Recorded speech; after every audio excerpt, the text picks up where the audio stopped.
Una riforma che snaturerà il credito cooperativo. Ne è convinto il sindacato dei bancari, Fabi, maggioritario in Veneto e in Italia, preoccupato anche per i posti di lavoro.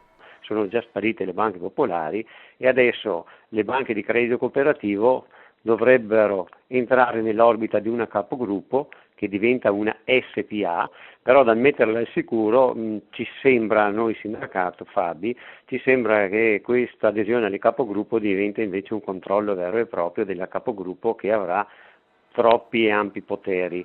Quindi abbiamo il timore che da gennaio del 2019 le banche di credito cooperativo non abbiano più l'autonomia che hanno prima e non potranno più servire come prima il territorio. Il passaggio da micro a macro per queste banche presenta anche una macro anomalia. Quindi i soldi li hanno in mano le BCC, i soldi sono rappresentati dai soci, ma comanderanno il capogruppo che non apportano capitale, quindi è un po' una cosa molto strana. Che ci azzecca, verrebbe da dire che la capofila decida come usare i capitali della BCC di un paesino del Veneto.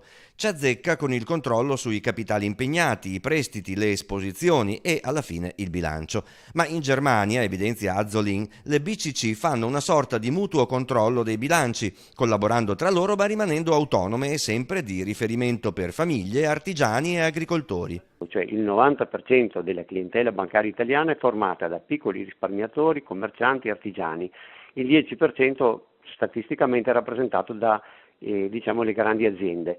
Noi banche di credito cooperativo dobbiamo continuare a seguire la nostra fetta di mercato che è quel 90% di piccola clientela, siamo delle piccole banche.